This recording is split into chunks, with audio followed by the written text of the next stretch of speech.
What happens when a psychiatrist with intense acrophobia goes to work for a mental institution run by doctors who appear to be crazier than their patients and have secrets that they are willing to commit murder to keep?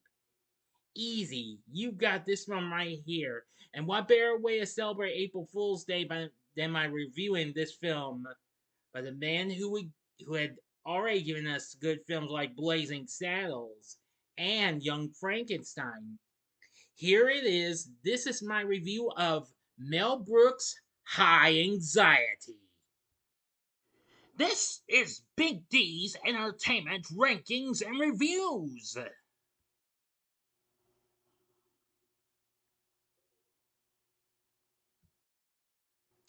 So, greetings, my fellow YouTubers, and welcome to Big D's Entertainment Rankings and Reviews. I'm the Big D, and this time around, I bring to you a review of the 1977 satirical comedy mystery flick High Anxiety, released by Fox, starring Mel Brooks, who produced and directed the film. This is his first film as a producer and first speaking lead role, with his first lead role was in his previous film, Silent Movie, which I have yet to review. Veteran Brooks ensemble members Madeline Kahn, Cloris Leachman, and Harvey Korman are also featured as well. It's a parody of psychoanalysis and Alfred Hitchcock films. The film was released on Christmas Day, December 25th, 1977, and eventually did pretty well. Now, if you're ready, let's start the story. Arriving at LAX, Dr. Richard Thorndike has several odd encounters, such as a flasher impersonating a police officer and a passing bus with a full orchestra playing. He is taken by his driver and photographer, Brophy, to the Psychoneurotic Institute for the very nervous, where he has been hired to replace Dr. Ashley, who died mysteriously, though Brophy suspects foul play. Upon his arrival, Thorndike is greeted by the staff, Dr. Philip Wentworth, Dr. Charles Montague, and Nurse Charlotte Diesel. Thorndike also reunites with Professor Victor Lillelman, a past mentor now employed by the Institute. Thorndike has, as its movie is called, high anxiety, which is not helped by the fact that the Institute is on the top of an oceanside cliff, though Littleman offers to help him through it. Later, Thorndike hears strange noises coming from Diesel's room, and he and Brophy go to investigate. Diesel claims it was the TV, but it was actually a passive session of S&M with Montague. The next morning, Thorndike is alerted by a light shining through his window coming from the violent ward. Montague takes Thorndike to the light's source, the room of patient Arthur Brisbane, who thinks he's a cocker spaniel. Wentworth wants to leave the institute, arguing with Diesel. After she lets him go, he drives home, but the radio is rigged to blast deafening rock music.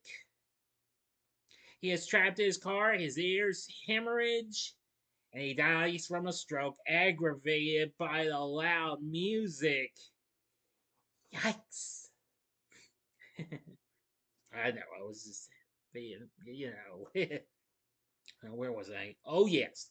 Thorndike and Brophy are traveled to San Francisco, where Thorndike is to speak at a psychiatric convention. He checks into the Hyatt Regency San Francisco, where, much to his chagrin, he is assigned a top floor room. His reservation mysteriously changed by Mr. McGuffin. Thorndike pesters the bellboy with repeated requests for a newspaper, wanting to look in the obituaries for information about Wentworth's demise. He then takes a shower, during which comes a psycho parody. The bellboy enters and in a frenzy mimics stabbing Thorndike with a paper while screaming, "Here's your paper! Happy now? Happy?" The paper's ink runs down the drain. Yeah, and you get what I'm saying. After a shower, Victoria Brisbane, the daughter of Arthur, bursts through the door, wanting help removing her father from the institute. She claims Diesel and Montague are exaggerating the illnesses of wealthy patients so they can milk rich families of millions through methods demonstrated earlier. Discovering the patient he met was not the real Arthur Brisbane, Thorndyke realizes that Dr. Ashley discovered what Diesel and Montague were doing and was killed before he had a chance to fire them. He agrees to help. To stop Thorndyke, Diesel and Montague hire Braces, the silver-toothed man behind Ashley's and Wentworth's murders, to impersonate him and shoot a man in the lobby. Thorndyke must prove his innocence to the police. After he is attacked by pigeons in gastrointestinal distress, yes, this being a parody of Hitchcock's The Birds, he meets up with Victoria and realizes Brophy took a picture of the shooting, in which the real Thorndyke was in one of the glass elevators at the time, so he should be in the photo. Alright, now I'm going to the final act and ending. As always, you know the procedure. You've got 5 seconds to stop this video at once. Go to the description box below and fast forward to the time below. As I start counting down now, if you've seen this movie already, please continue. Okay, you've been warned. Enlarging the photograph, Brophy finds that Thorndyke is indeed visible in it. But Diesel and Montague capture Brophy and take him to the North Wing. Meanwhile, Braces finds Thorndyke at a phone booth calling Victoria and tries to strangle him. However, Thorndyke kills him with a shard of glass from the booth's broken window. Thorndyke and Victoria head back to LA where they rescue Brophy and see Montague and Diesel taking the real Arthur Brisbane to a tower to kill him. Thorndyke's high anxiety prevents him from climbing the tower's steep stairs to help Brisbane, but with Lillman's help, he overcomes his phobia. Thorndyke knocks Norrin, the orderly, out a tower window, saving Brisbane. Diesel leaps out from the shells and attacks Thorndyke with a broom, but falls out the tower window, laughing hysterically and riding the broom to her death on the rocky coast below. Well, Montague appears from the shadows and gives up before being accidentally knocked unconscious by a trap door being opened. And in the end, Victoria is reunited with her father and she marries Thorndyke and they embark on their honeymoon. End of story. So, what did I think of High Anxiety? Now, I've only seen this twice, but I must say, this is one crazy, absolutely bonkers film that Mel Brooks has given us. I mean, this is more even, well, this may not be quite as crazy or what have you, like, with the R-rated, Blazing Saddles, or even his more PG rated films. Like, of course, this got a PG rating just like his other films before this, which were released by Fox as well, which were Young Frankenstein and Silent Movie. Now, of course, and then, of course, he would later release the R rated History of the World Part 1. Anyway, I gotta say, this is kind of an underrated film. I don't think many people recall talk. I don't think many people have talked about this film, but I'm talking about this. This film is, like I said, it's absolutely bonkers and what have you. I mean, if you like some of Brooks' previous works, like Blazing Saddles or Young Frankenstein, or heck, even Silent Movie, or maybe films he later did, like History of the World Part 1 or Spaceballs, which I know I need to review that film. Rest assured, I will be doing that sometime sooner. Then you need to watch this. The film did well, going on to make $31 million at the box office on its $4 million budget. Yeah, $4 million. Anyway, Rotten Tomatoes has their score 75%, saying uneven but hilarious when it hits. This spoof of Hitchcock movies is a minor classic in the Mel Brooks canon. Yeah, I agree. This is kind of a minor classic. Maybe not a classic like his first two films, which again were Blazing Saddles and Young Frankenstein. But still pretty fine. Metacritic has a score of 55, and after viewing the film himself, well, and this was just before he passed away in the early 80s. Alfred Hitchcock sent Brooks a case of 6 magnums of 1961 Chateau Haut-Brion, if I mispronounced that, I apologize, wine, with a note that read, "A small token of my pleasure. Have no anxiety about this." Now, of other reviews, well, for old school ones, Roger Ebert gave this 2.5 stars out of 4. One of the problems with this is that it picks a tricky target. It's a spoof of the work of Hitchcock, but Hitchcock's films are often funny themselves, and satire works best when its target is self important. Vincent Canby of the New York Times agreed writing the film is as witty and as disciplined as Young Frankenstein, though it has one built in problem. Hitchcock himself is a very funny man. His films, even at their most terrifying and most suspenseful, are full of jokes shared with the audience. Being so self aware, Hitchcock's films deny any no, and an easy, well, again, again, Sandra, an easy purchase to the parodist, especially one who admires his subject the way Mr. Brooks does. There's none to stand up, really, but that's understandable. Gene Siskel gave this 3 stars out of 4 and wrote that the parodies of Psycho and the Birds are clever, funny, and recommend the film. And also wrote, however, that too much of the film is piddled away with juvenile sex jokes that are simply beneath a comic mind as fertile as the one that belongs to Mel Brooks.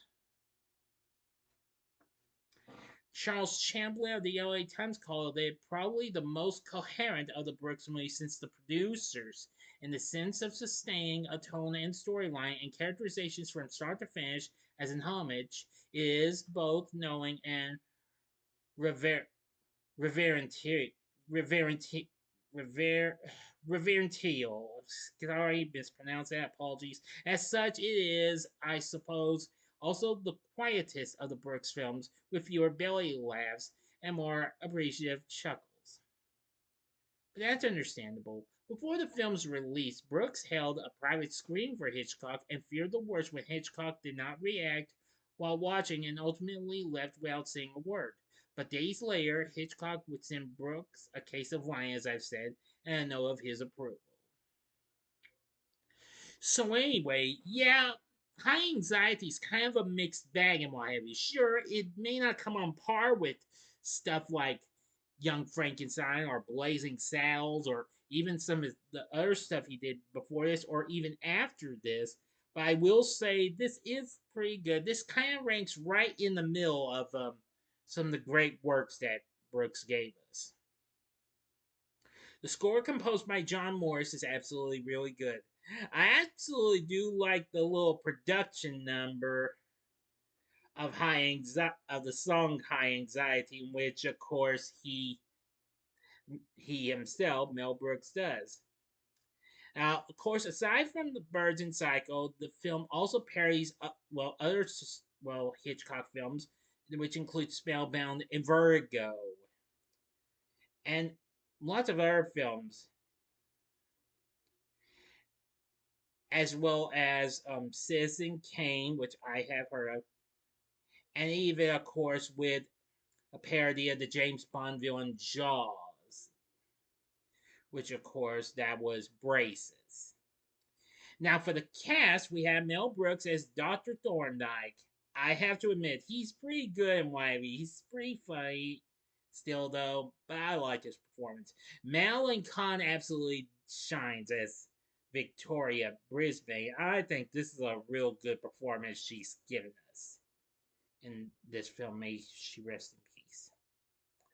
Cloris Leachman as Nurse Charlotte Diesel. Oh my gosh, this is a real cuckoo character. I mean, she's still pretty funny. Even though I liked her and her performance in Young Frankenstein, though, but this kind of comes right behind. And Harvey Korman as Dr. Montague, he's good too. I mean, even though I also did like his performance in History of the World Part 1, but he did some others. I gotta say, he's pretty good. For the rest of the cast, we have Ron Carey as Brophy. He's pretty good.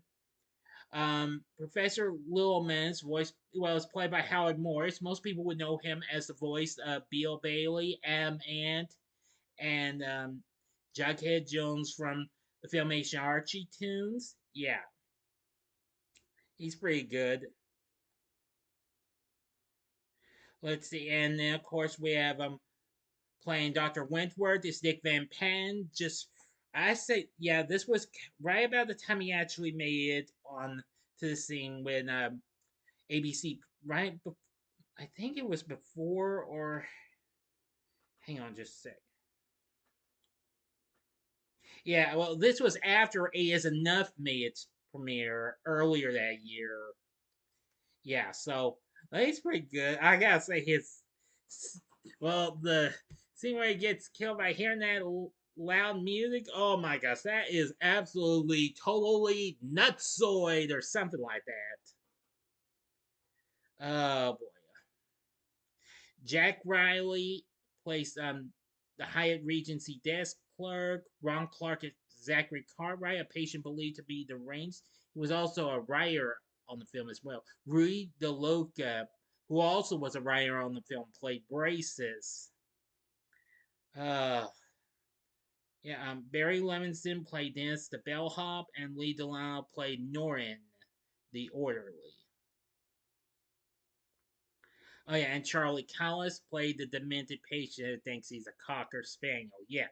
So now you know about high anxiety. This film's absolutely bonkers, but it does have a pretty good cast and characters, and it does have a pretty good soundtrack and score. So, would I recommend this film? I'd say sure, go ahead. I mean, if you like some of Brooks' other works and what have you, then I say you never knew this existed, then I would definitely recommend you look into High Anxiety. You'll get a good laugh or two from it, but you be the judge, okay? So, what did you think of High Anxiety? Let me know in the comments section below. If you like this video, click the like button, subscribe, click the bell for notifications, and be a part of the Big D Nation. Continue to help support my channel, and you know the rest. Join me next time when I bring to you my March 2026 First Time Watches ranking. So if you like this, check out my reviews for these other films that I've reviewed of Mel Brooks' career. In the upper left hand corner is my review of Blazing Saddles. The upper right hand corner is my review of Young Frankenstein. And the bottom left hand corner is my review of History of the World Part 1. And the bottom right hand corner is the button you can click to subscribe. If you like rankings and reviews on movies, TV, music, video games, etc., then I'm your guy. Thanks for watching. Until next time, I'm the Big D saying, see ya.